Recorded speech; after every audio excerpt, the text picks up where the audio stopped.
Hello students, transportation engineering 2 में आज हम पढ़ने वाले हैं रोड सर्वे, सड़क सर्वेक्षण के बारे में। सबसे पहले देख लेते हैं कि रोड सर्वे क्या होता है। तो किसी भी सड़क को बनाने के लिए उसका स्थान और उसकी आवश्यकता जानना बहुत ज़रूरी होता है। और जो रोड का अलाइनमेंट होता है उसके लिए भी सबसे पहले आपको किसी भी स्थान का सर्वे करना बहुत ज़रूरी होता है। तो रोड सर्वे जो है वो उन्हें 4 स्टेजेस में बांटा गया है, जिनमें से जो पहले 3 स्टेजेस हैं उनमें जो भी जितने भी अलाइनमेंट संभव अलाइनमेंट रहते हैं उनको ध्यान में रख के वो सारे सर्वे किए जाते हैं।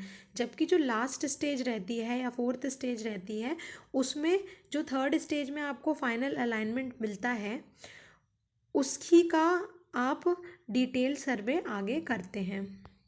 सबसे पहले देख लेते हैं स्टेजेस ऑफ रोड सर्वे, सड़क सर्वेक्षण के चरण। तो पहला स्टेज है मैप स्टडी, दूसरा है रिकनेसेंस, तीसरा है प्रिलिमिनरी सर्वे और चौथा है फाइनल लोकेशन एंड डिटेल सर्वे। सबसे पहला आता है मैप स्टडी।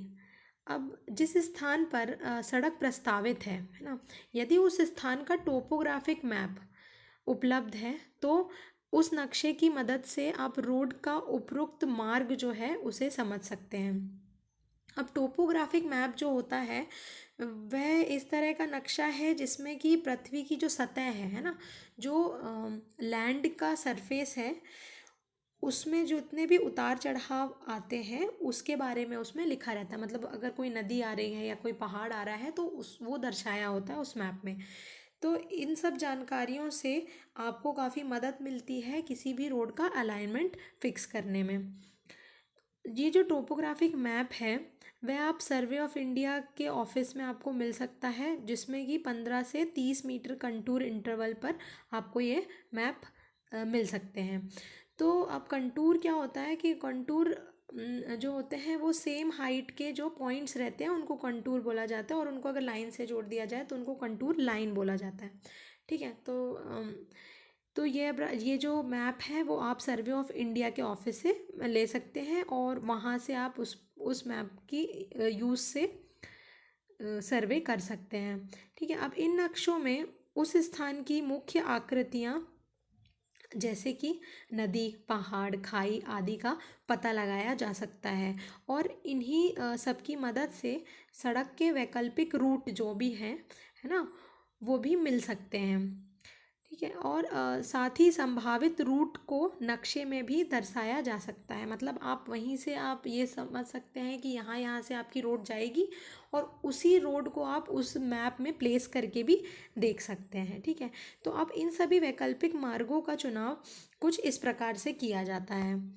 तो सबसे पहला है कि किसी रोड के अलाइनमेंट को खाई या तालाब के बीच से निकलने से बचाया जा सकता है। अगर आपके पास मैप है और उसमें आपको दिख रहा है कि कोई खाई या कोई पहाड़ पड़ रहा है ना, तो आप उस रोड का कोई दूसरा विकल्प ढूंढ के और उस रोड को किसी भी खाई या तालाब के बीच से निकलने से रोक सकते हैं।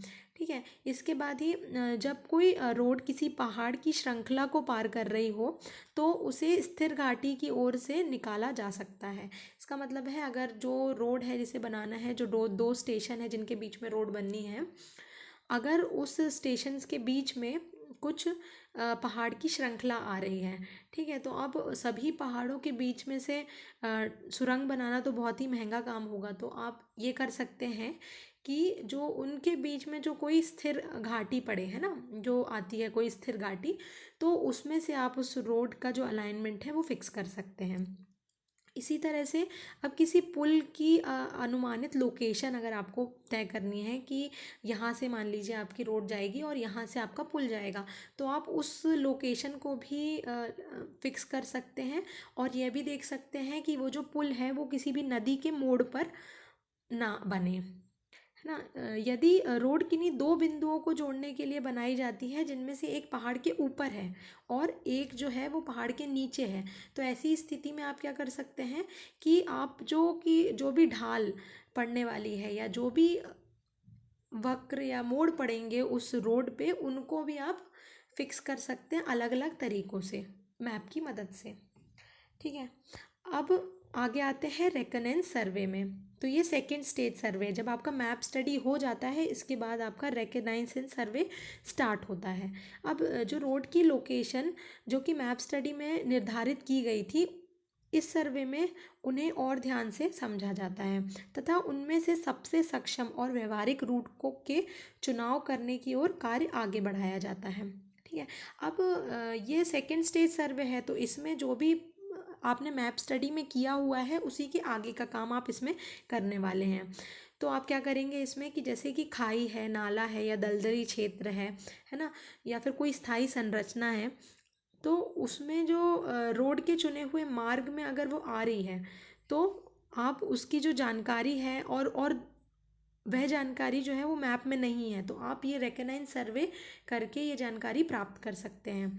ठीक है। अब रेकनाइज सर्वे जो है उसमें आप उन स्थानों की ढाल या ढाल की लंबाई, है ना, वक्र की त्रिज्या मतलब रेडियस ऑफ कर्व, जो मोड़ आते हैं उसका रेडियस, है ना, आदि की भी अनुमानित स्थिति ज्ञात कर सकते हैं, जो कि आपको अगर मैप से नहीं मिल रही है तो आप ये सब जो चीज़ें हैं वो सेकेंड स्टेज में रेकनेंस सर्वे से प्राप्त कर सकते हैं।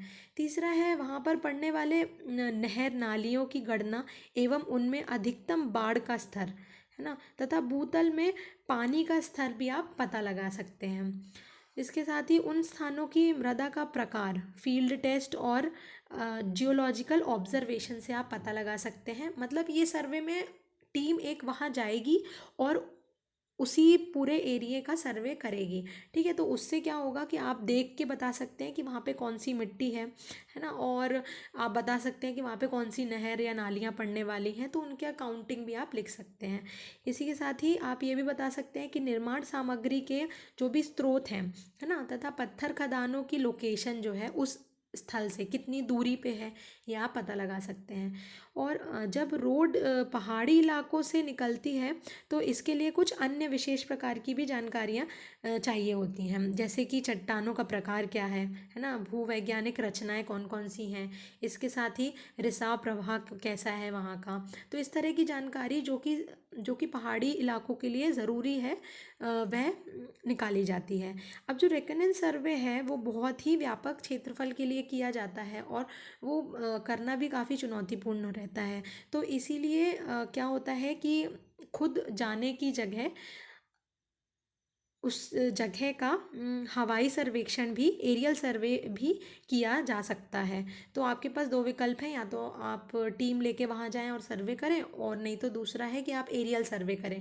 एरियल सर्वे में क्या होता है कि एरोप्लेन या हेलीकॉप्टर से उस एरिया की फ़ोटोज़ ली जाती हैं और उन फ़ोटो की मदद से आपको ये जितनी भी जानकारियाँ हैं वो सब प्राप्त हो जाती हैं। तो ये एरियल सर्वे होता है।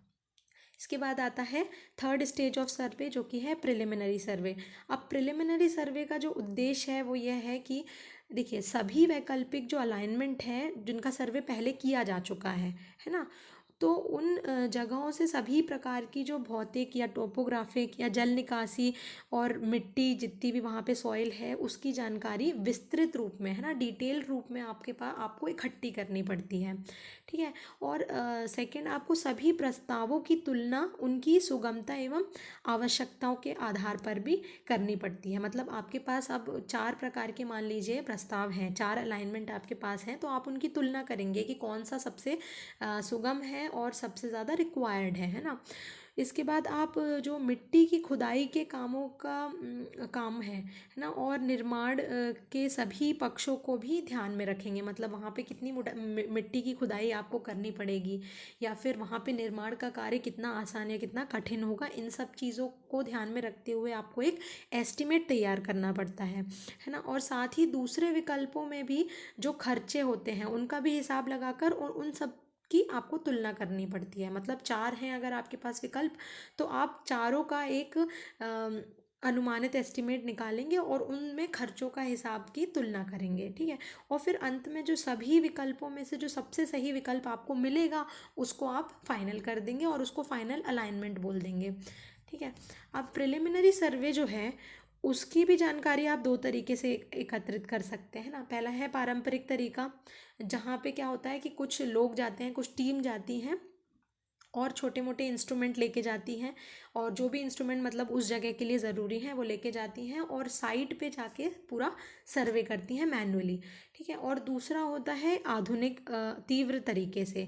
ठीक है। अब इसमें क्या होता है कि जैसे मैंने आपको बताया कि एरियल फोटोग्राफी की मदद से वो सर्वे कर लिया जाता है। जो फोटोग्राफ्स आपको मिलेंगी बाद में, उनको आप स्टडी करके जो भी सर्वे है या जो भी आपको तुलना करनी है वो आप कर सकते हैं। अब आता है फोर्थ स्टेज या final location and detail survey.